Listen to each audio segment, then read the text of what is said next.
Դատելով են հանգամանքից, որ Վազգեն Ավետիսյան կոչեցյալի պես ԱԱԾ-ում աշխատել է, կարող եմ ասել, որ զարգացումները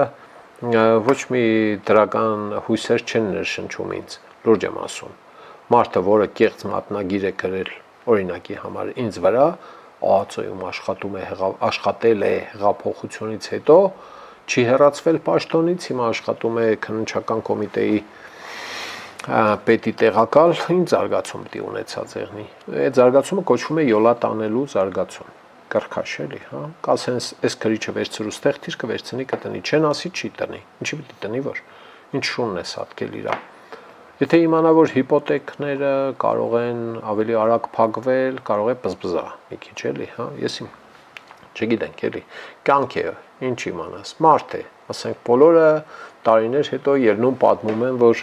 թե գիտեք տուն էի պահում, թե ընտանիք է, թե երեխա է, թե ծնող է, թե մայրիկ է, հայրիկ է եւ այլն եւ այլն։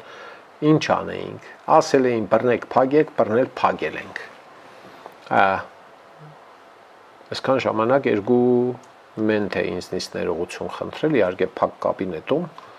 ընկերոջս ներկայությամբ, թե կներես հրաման էին տվել, կատարում էինք, բռնել տանելու մասին է խոսքը էլի, հա։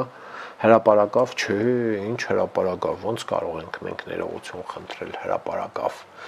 Մենթը արժանապատվությունից է խոսացել, պատկերացնում եք։ Հիմա ես դրա մենթությանը հավատամ, թե արժանապատվությանը։ Մենթ եւ արժանապատվություն դրանք իրար հակառակ արժեքներ են, էլի։ Ոնց որ Գեբելսը սկսի խոսել հրեա երեխաների մանկապարտեզում ճաշի պատրաստման եղանակների մասին։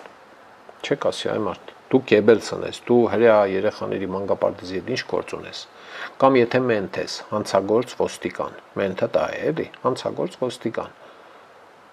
Դու ուր արժանապատվությունը ուր, չէ, տարբեր բաներ են դրանք, բոլորովին տարբեր աշխարհներ են։ Ասենք կեղծ մատնագիր գրողը,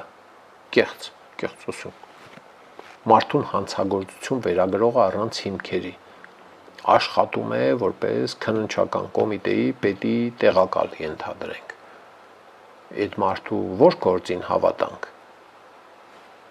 Բարդ է։ Դժվար է։ Կյանքը հարուստ խաղ է, ինչպես ասում են։ Սիրելի ժողովուրդ, խնդրում եմ լայքել եւ բաժանորդագրվել ալիքը։ Դրանով դուք կնպաստեք, որ հաղորդումներն ավելի շատ մարդ տեսնի։